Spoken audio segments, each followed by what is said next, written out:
Good morning, all. Good morning. The rare long intro to History with R&R Live, aka Robert I love it. Coffee. Loki did a great job with that. Oh, absolutely, he did. All right, so how are you doing this morning? Well, I've been better, but I'm improving. So Yeah. I'm not hacking up along like I was at 10:30 when we were getting ready to record. All right. All right. Just gonna do before we bring in our guest. I'm gonna do a quick spin through chat. Welcome, Gorilla's Random Thoughts. It was good to have you on karaoke this past weekend. Eastern Burkholder, welcome, sir. John DeMarco, Mrs. Canuck, welcome.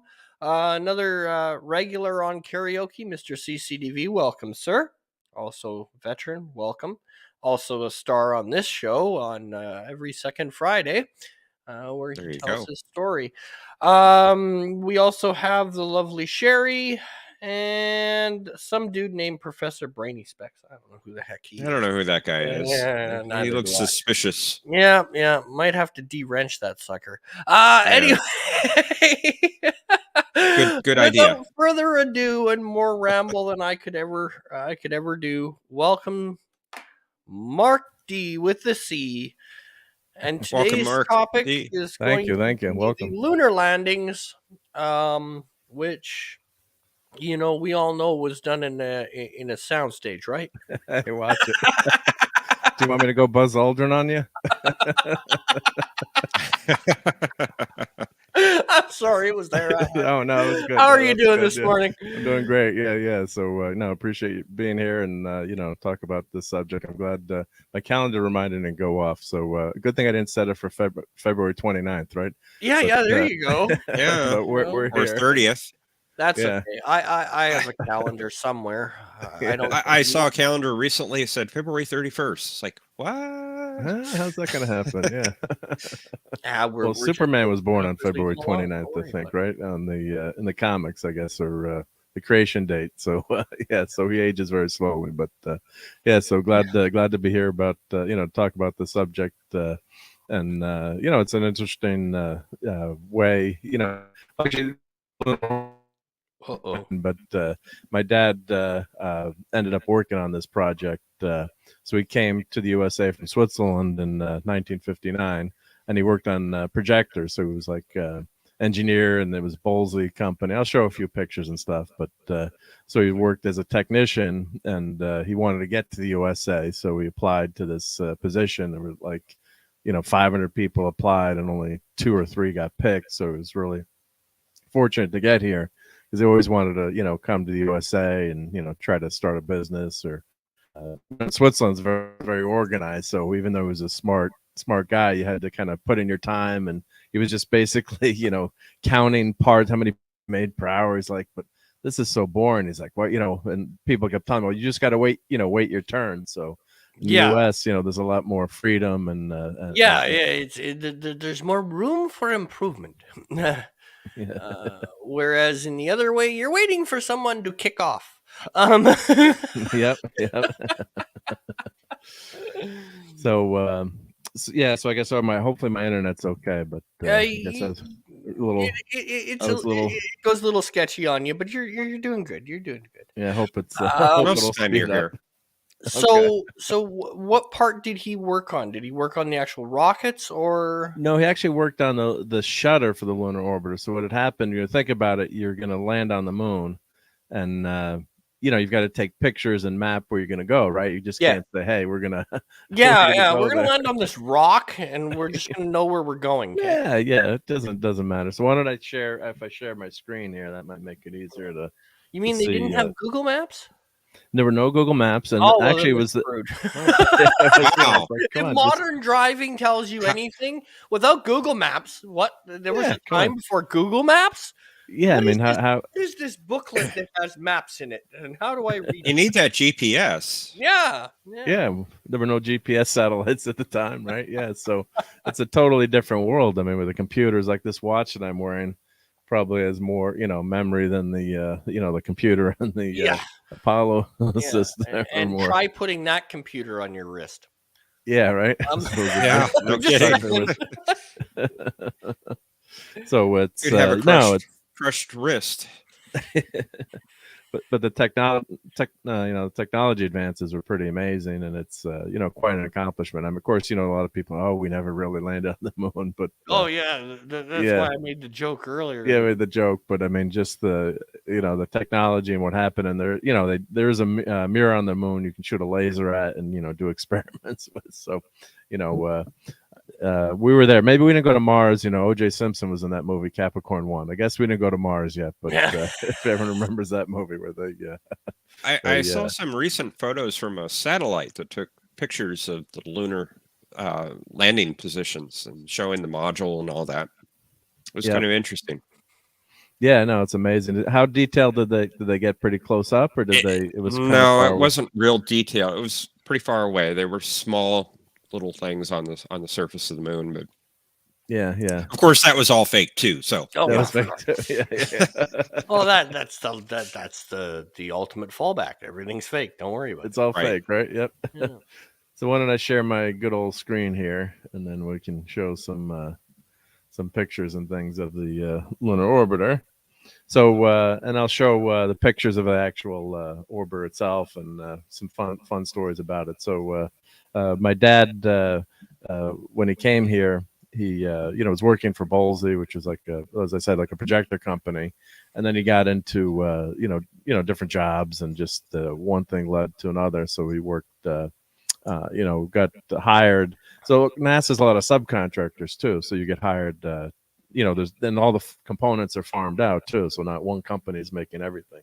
Yeah. So his company, they were working on the shutter, and so the shutter wasn't working. So his task was to actually fix the shutter. So here's the picture of the here's the Lunar Orbiter program. So this is the picture of the orbiter, and this is all the fuel and rocket components are on the top here, and the camera and all the the main guts of the orbiter, that right here, and this is a communications dish, and then these were I can't remember if these are solar panels. I'm not sure, but it's it's a simple. This is 1966, so think of I think the project started in early 60s. So think of the technology back then. If you got in your car, you had an AM radio, no digital display, right? There's no computers. Power windows were not a thing. Yeah. Windshield Everything's wipers analog. were new. Yeah, everything's totally analog, and then they had to get the pictures back to Earth, right? So I said, well, Dad, why don't you just use the internet to get the pictures back to Earth? So I'll describe that system, how that worked too. But there were solar panels here. Okay, that's what I thought. So here's the the breakdown of the lunar orbiter. So these were the lenses, and the photography system was in here, the computers, and then there's an antenna here, another antenna, and then there's the rockets, and they could adjust the trajectory, and this is the part my dad worked on, was the system here. So it's it's all different teams would be tasked. One team would, I'm sure, made the rockets, another would make the solar panels. So it was all spread out. Yeah. And here's the picture of the satellite. No, it is in the Space Museum in the Smithsonian, and I think also in Florida. You can go. We went to see it in Florida at one of the museums there. So it's it's God. This is the 60s. So when you think about it, Sputnik. What year was Sputnik? Was it late 50s or 55 or? Yeah, late 50s. 57. 57. Yeah. So within 10 years, you've got Sputnik really was just, I think, just a radio signal, just like a beep, beep going through, right? It was just to say, hey, we're here, and we can orbit the Earth. And so Sputnik was very, very simple. Of course, it was quite an accomplishment. But it's amazing to see how then they were able to develop the satellite and able to take pictures of the moon. So they had to figure out where that can we land on this Swiss cheese, right? Because it's maybe we'll sink in. So so here's some more pictures of the orbiter. So I guess this was a protective cover. Probably came up after after launch. They probably popped that up. And so what's really cool is the original images were kind of low, obviously low res. So what they did, they had a new program, LOIRP. So they actually we'll go talk about that too. They actually digitally enhanced the images, and they went back and re-downloaded the images. So there's a Amtech tape machine. I think there was only one left working in the whole country, which had stored all the information from the orbiter, and they were able to get that machine working. Old crusty technicians who still knew how to work the damn machine, and they actually redid it. So this was like the original picture that would come back, and then this is the reclaimed picture, and plus digitally enhanced. So for the 60s, that's a pretty amazing picture. And so this is probably one of the most famous pictures pictures out there. I don't know if everyone's seen this picture or familiar with Earthrise. If my dad, we have this hanging in our office, so he's got a copy of this from the program. So I'll show some photos of us with that poster. But think of it back then, just the concept of actually seeing the Earth rise from another planet, the moon in the background. It's such a great flip. So it's just an amazing feat of technology to be able to get that picture back to Earth. And it's just such a some people take it religiously, some people take there's a lot of different ways you can interpret it, but it just shows you how small we are in the galaxy, and how amazing that how fragile life is on Earth. And it's just a really cool photo. So so Jeff, you were going to ask something? Oh, I'm a little confused. When did they reprocess the images? That was probably I'm guessing about 10 years ago. 10 years ago? Okay. I'm guessing, but I have the page open on the project, but they went back in and said, let's, reclaim these things. So, for example, like the Apollo landing, they're missing the first, they think they got erased or overwritten the Apollo landing, the first, steps on the moon. So what we have is the footage. What they did, they had the footage came to Earth, and they had the quote unquote high quality footage, but then they had literally a TV camera set up to record off of a screen, which is the way they did a lot of stuff back then. But then they're missing the original better quality tapes. So so then years later you realize, hey, well, maybe we want to save these things for history. So they have the other missions, but that first mission they don't have the high quality version, unfortunately. That came out of the TV studio. No, just joking. But it's just like Doctor Who. I'm sure there's a bunch of Doctor Who fans in the audience. They lost a lot of those Doctor Who. Me. Right? Yep. Yeah. 97 episodes missing. Yep. So they're bringing them back. They do have the audio of all those episodes, thankfully. But yeah, the video was because of fans, right, that recorded it on tape. The lunar landing, that's a little more important than Doctor Who. Even though I'm a big Doctor Who fan, it's a little more important. You'd think they would have that. I think Doctor Who fans would be mad if they'd lost 97 episodes of Whittaker. Low blow there. Oops. Yeah. I don't think she's going to get to 97 episodes. Yeah, we won't go there. Probably not. But so what's interesting about this photo, if you can see how grainy it is, that now they're going to show the restored version. But what they did on the orbiter, there's no internet back then. So what they actually had was they had a dark room on the orbiter. So it would take slices. You have your 35 millimeter film for us old folks out there. So you had analog film, and the film would be developed in a dark room. But what they couldn't, this is a huge photo. So what they would do is, you can see why it's all separated here.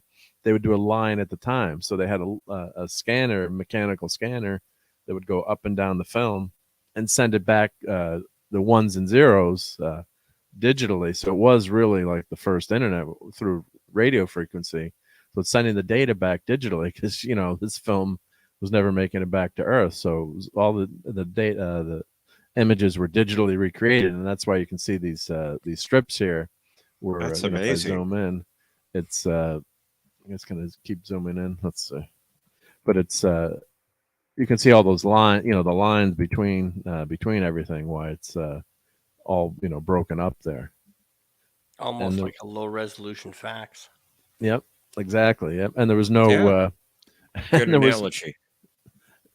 And there's no Photoshop back then either, right? No. And then you put this in Photoshop and tweak it and make it clean. Yep.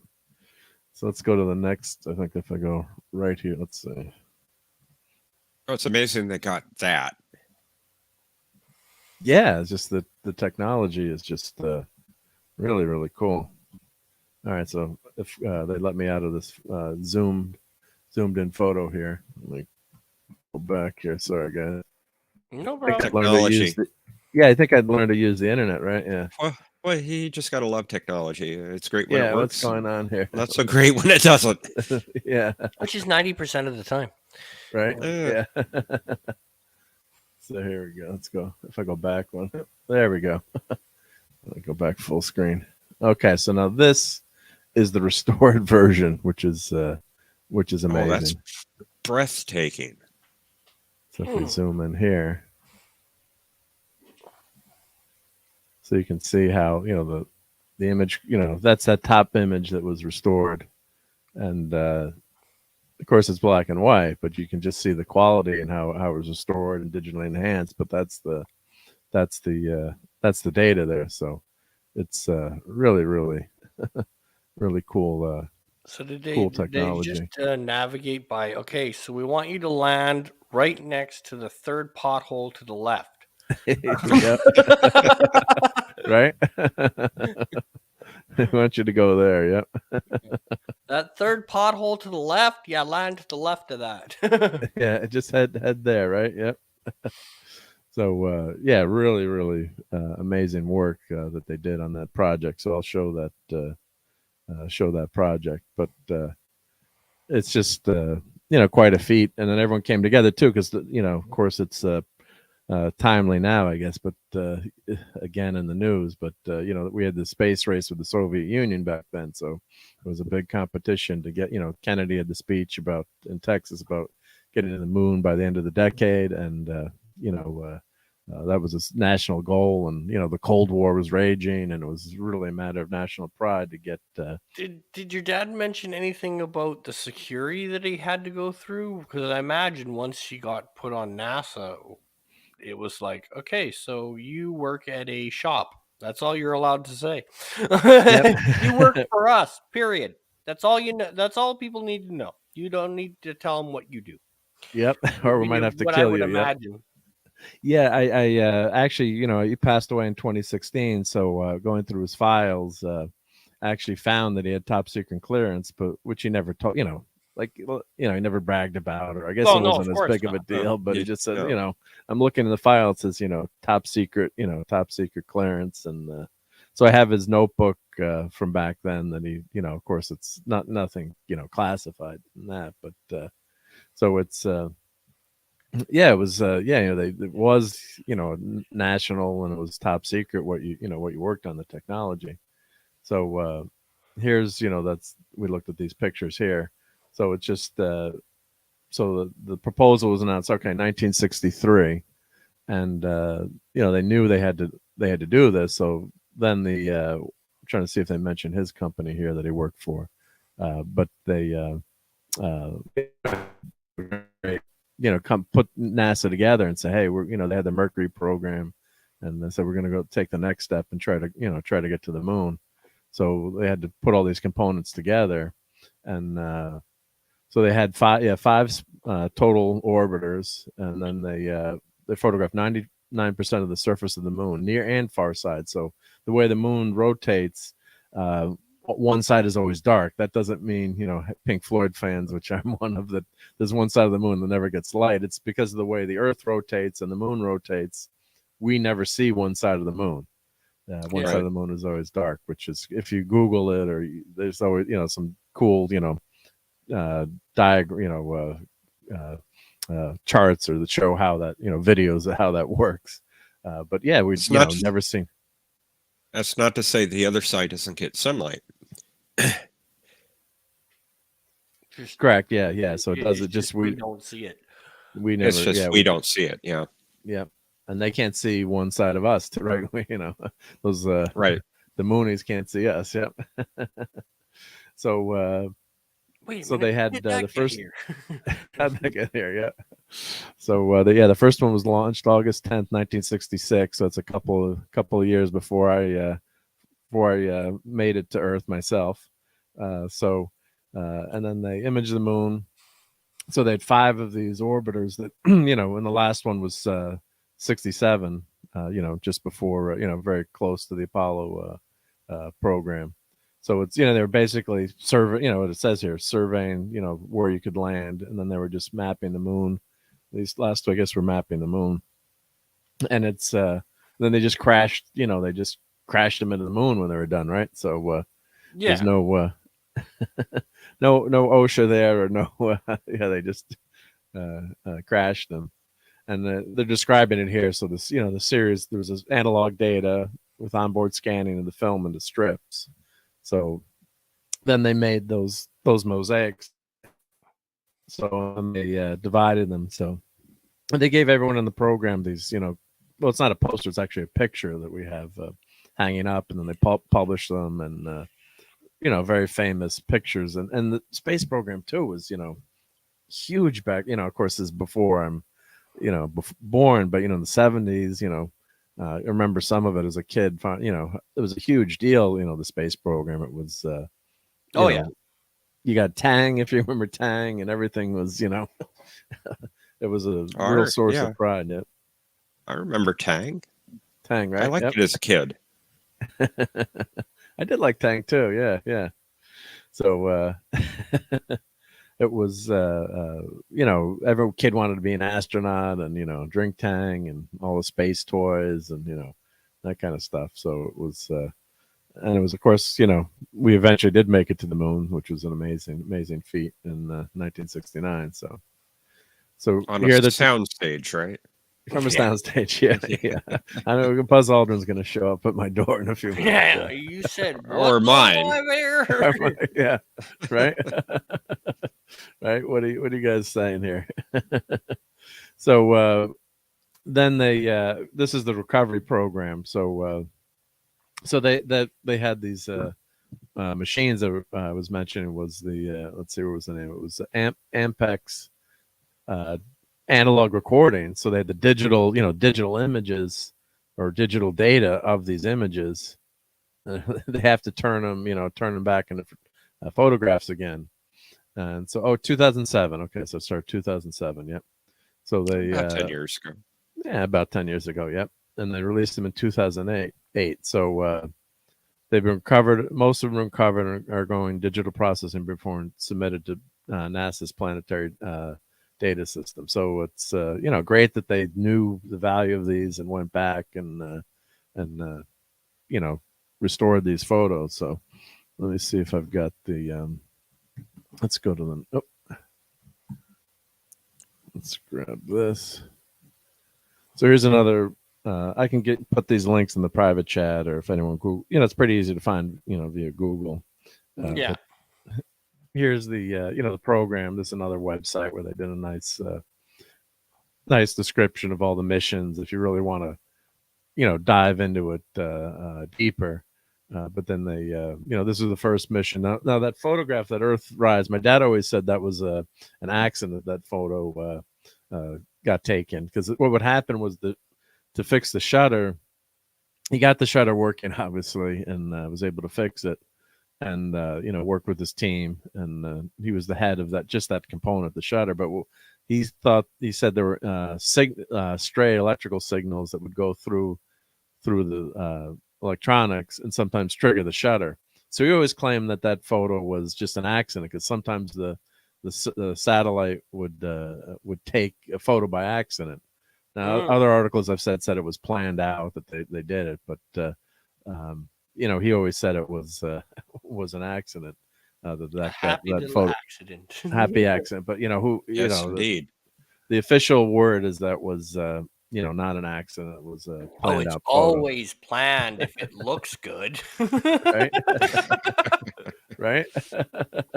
It's So like where the old saying "I meant to do that" came from. Yeah. right. Just don't ask me to do it again. Don't ask me Oops, I now. meant to Yep. do that. Yep. So then what? Let me read a little bit about the mission here. So I guess let's see. So it's 35 days. So that's pretty pretty long time to survive over the moon. And then they took all the photos, and so they did 262,000 square kilometers, and everything got sent back to tracking stations. And then they were trying to find where we can land, obviously for the for the Apollo zone. So then they tried to, I guess, figure out a movie that came out, the turn of the century, or the previous century. The guy shooting the French movie, the guy shooting the rocket to the moon, and the rocket hits the moon, and the moon's made out of like a pie or whatever. Yeah. Yeah. So they wanted to figure out, how rough was the surface, and how much weight could it support. So then they had 10 sites that they kind of thought would work, and then they surveyed those sites, did that through the 5 missions, and they describe what happened on these missions. And you can really do a deep dive, Yeah. if you we don't need to do that here, but just and they have photos and everything. So this is what's really cool, and they're showing the different missions that happen, exploring the moon. And they've got this great timeline here. Let's see, does that scroll to the right here? Let's see here. There we go. All right, so here's the Lunar Orbiter 1 and 2. They're just showing the progression of how we came to the moon, and what satellites were there, and what technology was used to scan the moon. So of course, then we've got Apollo 8, and if we zoom out, yep, all the way, and they're showing the landing. Obviously, the landing's on the moon. So there's a lot that goes into it, not just it's not like Star Trek where, hey, beam me down, and Yeah. we're there. Let's go. It'll be fine. Yeah. Yeah. But so did they keep your dad on after, I guess, he fixed the shutter, or once he fixes it, he washes his hands on it next project? Or is he Next project then? Yeah. So you would work, you'd work on a project for the company. He kept working for the company, but that was, they had gotten the contract to do that shutter, and he got a nice letter from the president. He said if it wasn't for him, it wouldn't have, the program wouldn't have happened on time. So yeah. they said he was able to solve some of the problems and get it working. And so we got a nice letter like saying thank you for your help. And of course it was a scramble too, so everything was on such a tight deadline. So they said they didn't fix that stray signal. They just send it up there. We can't Yeah. worry about that. It We'll worked. fix that So later. Welcome, Bird. hey, Bird. Welcome, Bird. So, and I think actually, speaking of Bird of Prey, I think in one of the Star Trek movies, remember, did they take out one of the Klingon ships? Took out one of the satellites. I think they take out Voyager. It was target. It was one practice. of the Pioneers. Pioneer, right? Yeah. Either 10 or 11. Not sure which. Yeah. Like, don't do it, no. So here's some pictures in the museum of the orbiter. Let's get to that reclamation So is that project. the one that's there? Is that a replica, or? I think they had backup versions that they made. Some were model that they would just make as a mock-up. Yeah, because you wouldn't be able to get one that was actually used because it's on the surface. Yeah. Right. In pieces. Already had a bad landing. Yeah. Boom. They flew well, but landing not so much. Yeah. So here it gives you an idea of how big it was too, with the person next to it, because you never have a scale, scale size. So it's a pretty big satellite orbiter there. Some might say bird was flying them. Yeah, Because they flew well, but landing not so much. right. That's a good point. Landing is always difficult, right? Well, it is for Kurogans, I think. John DeMarcus says you could even say that the orbiters made Kurogan landings. Yes. Yeah. Or if you're a Space 1999 fan, don't let the commander fly your Eagle, right? Because someone did a video or totaled up all the crashes of Eagles, and he was the worst. He was the worst pilot. I think he took out 7 Eagles or something. Don't quote me. So this is the recovery program, and we could maybe throw some of the links out after, but it's just really cool how they went back, and so there was actually here, like we're joking about Doctor Who. They scrapped the tapes, reuse them. They said they had a decision in '86, and archivist Nancy Evans said, let's save the tapes. Not morally get rid of the stuff. So about 1,500 tapes, and they didn't even know what really was on them too. So they got funding, and they found 4 Ampex FR tape drives. Let me Google that just so you can see a picture of those machines. So just to give an idea, it's a big old VCR basically. So You mean they didn't have USB?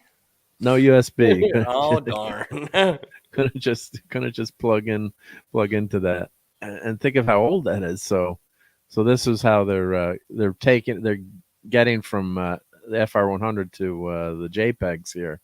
So they set up these machines. They had to fix. There's only 4 left in the world that could read these tapes anymore.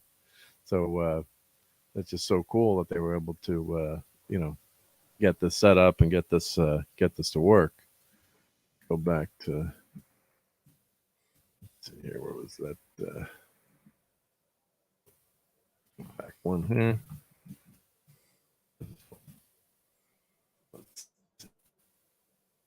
So they got those, the tape drives working, and their videotape. Yeah, they were adapted from videotapes basically, and it's just recording a signal. It's not a video; it's a signal. The data from the tapes, and then they had to use hardware by the orbiter program that no longer exists, because they built this hardware to change, get the data. So they were trying to get funding to do it, and the tapes drive just sat in the guy's garage for a while. And so then they found a proposal. Took a year, and they got in contact, and they got funding finally to do it, and then they were able to go and read the article, but they were able to actually go in and read the tapes and get the funding to convert them. And in 2009, they actually had a new orbiter that went around the Earth. So that helped, I guess, maybe to increase interest to see what those images were like originally. So the tapes are in this guy's heaven's garage. I mean, think of that, the tape drives. So, and so then they had to get these working again. So it's a really fascinating story to. It's a good thing you didn't have a garage sale. That would have sucked. Yeah, right. I mean, think of it, right? So here they're now. For these old tapes, $5. $5, yeah. May not have ever found them. Yeah, so here's all the tapes here, and then they're restoring them. So they didn't find any Doctor Who episodes on them, unfortunately. Well, there's a rumor that there's like 80 episodes that they found. So, maybe. Recently, or? Yeah, there's a rumor. There's a rumor, yep. Well, that'd be cool, because They did find, some of them, I guess, when they'd sent them to different countries, and then those tapes Yeah, about survived. 100 of them. Yeah, which is amazing. Yep. So so they basically got they found Ken Zinn. He was a veteran who worked with the machines, and then his brother worked at NASA. So it's all these things came together, and then they repaired the drives, and they found they could get the images back. So it's just they bought parts on eBay to actually bring the machines back to life. So it's Go eBay. Fleabay, eBay. Yep, they had it. Yeah. So and then they found other tapes, around the world too. Like we're saying, we're joking with the Doctor Who, but they had transmissions from different parts. So some in Australia, some in Spain, some in California. So they had to do all this work to decode everything, because you got these tapes and you're like, what the heck is on them? So and then here's we were showing the picture before the final the final upgrade of those photos. So which is really, really cool. And so by 2017, like we said, they had gotten all the data back, or the pictures restored, which is really cool. And they're publishing it. So this is all online for people to see and to view. And, Yeah, that's amazing. So when your dad's working on the shutter, does he know what he's working on a shutter for? Yeah, they knew what what they were doing and what the project that was another one of NASA's little tricks, was they would tell you, okay, we need you to fix this. Well, what's it for? You don't need to know. You don't need to know, right? Yeah. We just have this problem where we can't get this to do this. Yep. And hypothetically, we need it to work in a zero gravity situation. Hypothetically. Hypothetically, we need this sucker. Hypothetically. We need this sucker to work not in Earth's orbit. Yeah, right. But you don't need to know the other components.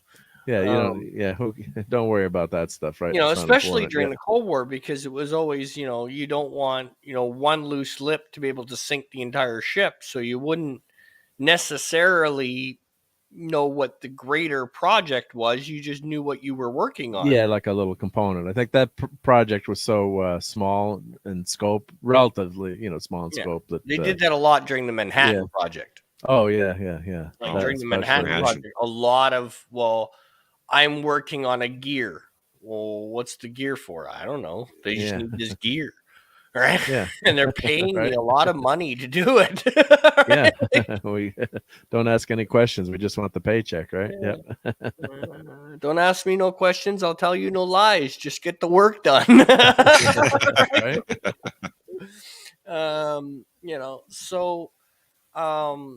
So he didn't have to did they keep him on as a he worked at that company for a few years. Well, I mean, did NASA keep his company in kind of like the wings in case something went wrong? I think they worked on those, I think for those 5 orbiters, I think, they were photography, lens kind of, that business. So I think they were the experts that if something went wrong, it would be sent to them.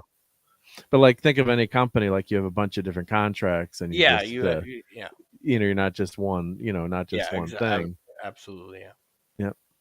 So here we're talking about for fun, the moon mission, the missing tapes. So what they were doing, that's why this was, they would take the picture off the TV, but they're actually, if you Google it, and I couldn't believe it when I heard it at the time, they said they're missing the tape. So they tried to find them in 2000, but couldn't do it. So it's so they just wanted to get better quality of the that first moon landing, because the images are so bad. So they did find some still images that showed that they had, this is one image, and I guess that's the original degraded versus the better, still not great, but it's better. So, and think of it back, we all take our phones for granted. I've got my here's my Star Trek communicator, right? But back then to be able to, send an image. We've got our cell phone. Hey, I want, even my grandma, can send a photo, text a photo of the grandkids to us. We have picture frames now that you can hang up in your room, and I can send a picture to it as long as I know the address. I can send a picture to it, and then all of a sudden you're sitting in your living room and the picture changes to your grandkids. Yeah. It's like, or whatever. Um, It's amazing. It's amazing what we can do now, but back then, I mean, they didn't have all the wonderful, they to do what they did with the technology we like. I often think of it this way: imagine what they could do with stuff we have now back then.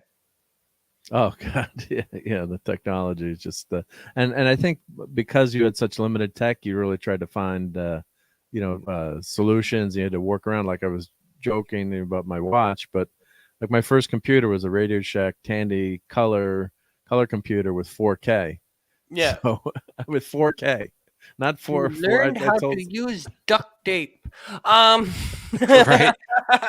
So if you did a program, I mean, it was just silly stuff that I was learning, just basic programming. And, Yeah. you do like, change the screen color, but it wasn't much you could do. But, you worked with what you had, and you really had to, eke out all the, what you could from the hardware at the time, and use your ingenuity. And much more swearing was involved, and yeah. But So this is my dad here. So this is, I guess most kids didn't have a Bridgeport in their basement growing up. Maybe some did, but he was came from Switzerland, was a machinist. So back in school there, you actually learned to do machining. We did. I know we have metal shop here, but I don't think as many kids learn, unfortunately, the trades, unless they go to a school after high school. I don't think there's as many. There should, in my opinion, that's another subject. There should be more, trade schools and for people to learn, all these practical skills. But so he, I'll give you a little background on my dad now. So he was wiring the house in the basement. So this cable here, the armored flexible conduit or cable, it's BX cable or MC cable. So back then there was no, plastic cable. So he was going to wire the basement. There was a playroom. So it was a house in Connecticut. It was all development, like all brand new houses. So it was like all newlyweds there with young families. So brand new neighborhood. Every house is identical, but he's like, oh well, let's put in some lights in the basement. We'll do a room in the basement. So he went to the store and he bought the cable. And said, well, what's the tool to cut the cable? And the guy in the hardware store said, oh, well, you just use a hacksaw, just cut it with.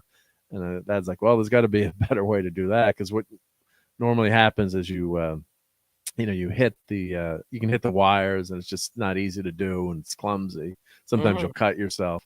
So he got the idea for the roto split. So if you're an electrician, the roto split. So he invented that, and so this was the first he was making. That's the first prototype that he made. So he made one entirely by hand.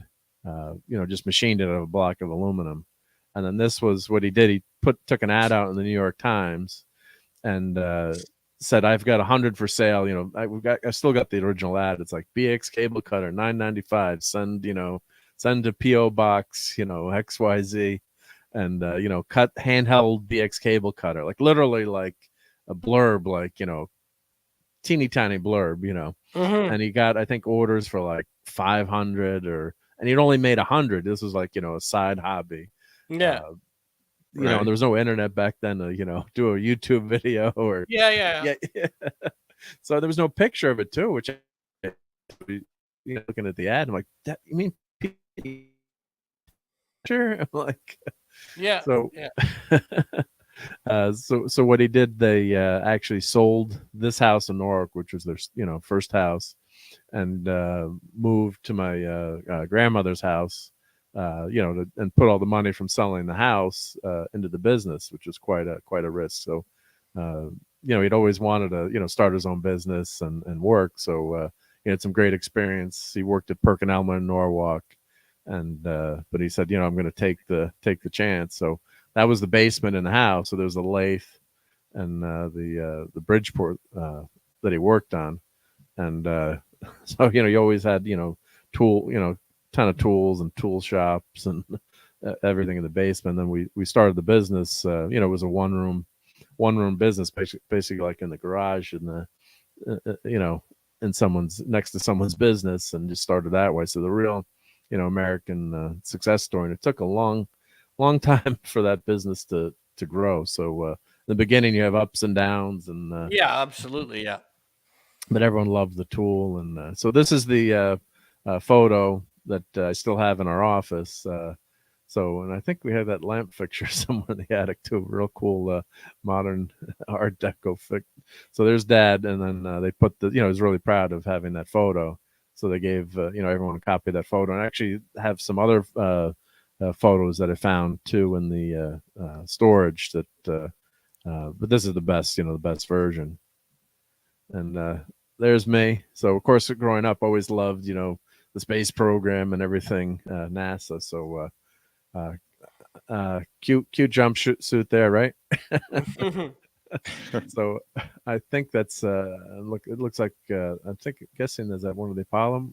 I can't not sure there, but going to the museum. So here's us with the went to the museum and saw the lunar orbiter. And like you said, maybe this is a mock-up. I'm not, or a backup version, just in case something happened.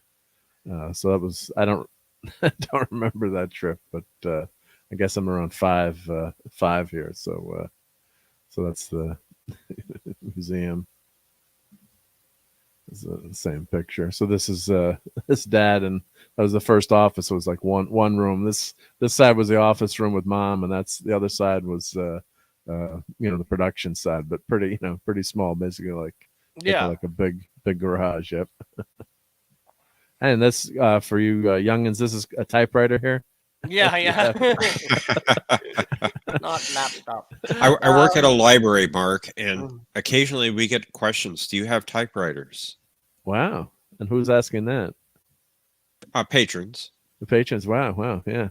Well, I'm assuming the answer is no, right? The answer is no. Yeah. That's correct. Yes. Yeah. Sorry, we ran out of ink tapes. Ran out of ink tape. Sorry about that. And there's an engraving machine here that he made too, which is really cool. We still have. My mom was actually a typing instructor and taught shorthand and typing, and she still has her typewriter. And she can type like over 100 words a minute. She's like, But what does she think of keyboard? Well, she has to do it now, but she can't type as quickly. That old mechanical typewriter. There's something about the feel. The feel. Yeah, the feel of the keys, and and they were a little bit. I think they were better for your hands because it was layered, and it was They had the until layers. they went and freaking made the power ones, right? The ones you plugged in. Yeah. So I still have my old 30-year-old keyboard that I like, my mechanical keyboard myself. But yeah, so that's a cool picture of my dad with the orbiter. Oh, sorry, that one's that's fine. He's off the wall there. Yeah. So this trip was fun. So this is my sister's here, and sorry, Laura and Jackie, I'm putting on YouTube, but they'll never. Well, maybe they'll watch this someday. But this trip to Florida was really cool, and we went to the Cape Canaveral Museum. I can't remember the museum that we're at. The name of it, which is my bad. I apologize. But we went there, and they had this really cool diagram of the orbiter, and so of course, Dad was there, and then he's.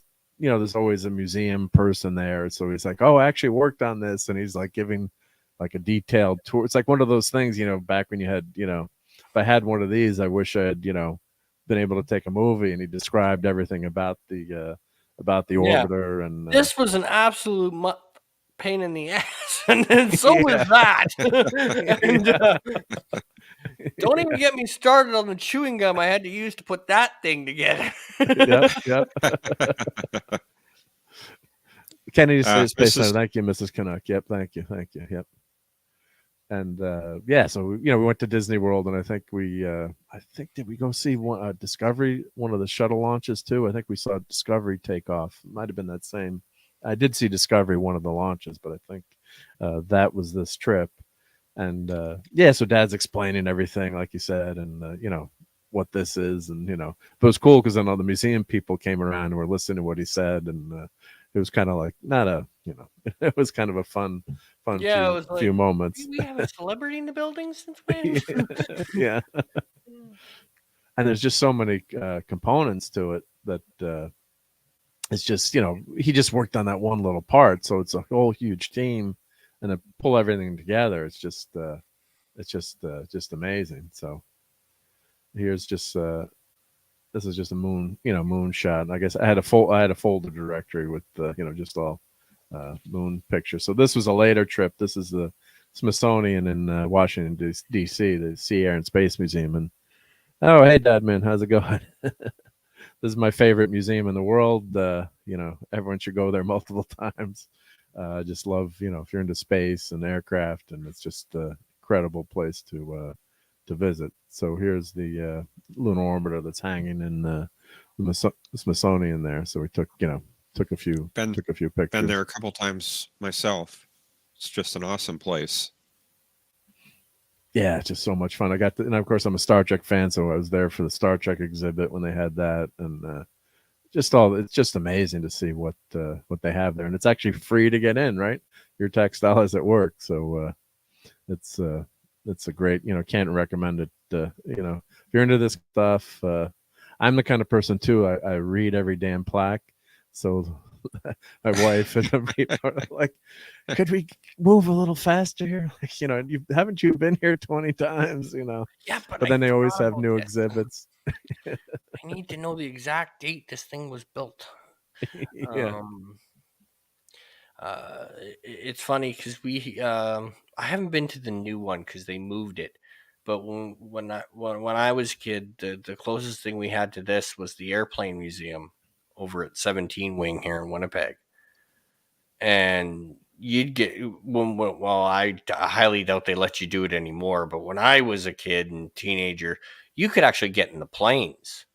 Oh, that's awesome. So try pulling the kids out of that. That's all I gotta say to you. Try pulling us out of there. You mean I get to go in the thing? Yay! I highly doubt they let you do that anymore. But yeah. But yeah, we used to be able to climb in them and mess around. Yeah, it's that's fun. Yeah, so one in the 80s, or no, it was late 80s, early 90s. The Smithsonian has a storage facility, so they used to open it up twice a year. So my buddy was living down there, so we went there for the day. Of course, I didn't have a digital camera, but you got to see all the projects that they were working on, and the restoration, and just stuff that was just sitting there, not being just in storage. So like they had and some of the stuff now has been brought in, so there are a lot of the German World War II aircraft. They like the Comet was being restored, and the Go 229, the Flying Wing. They had pieces of that there. And back at the time, I think I was playing Secret Weapons of the Luftwaffe, so it was kind of wild to see all these planes. And of course, they had Japanese. They were restoring one of the Japanese planes that was launched from a submarine. They had that massive submarine with a tube in it. Yeah, but in the United States' infinite wisdom decided, yeah, let's just sink them. Sink them. Yeah. Let's just sink them. Or they had like early spacecraft. I remember seeing planes, and they had like just like a desk chair, like from the early night. It was ancient, like just drilled to the the plane. It's like it was just one of the it was after the Wright brothers, but it's just you could see it was an office chair they just put in. Right. So. Well, we're coming up on top of the hour, so I think what we'll do is we'll do final thoughts and final comments. You can promote what you have coming up, sure, and then we'll get out of here. Yep, sounds good. Yep. Just you can start, and then Jeff, and then I'll say a couple of things, and then we'll be out of here. Sounds good. I just have one more quick thing. I just wanted to check maybe to see if I had something to show here. Let me. let's see. I had a couple articles and things, but there was one good one maybe it showed just how they took. Yeah, this is what I just want to show this one real quick here. So it's a PDF. So let me rotate it so it's the right way. So here's the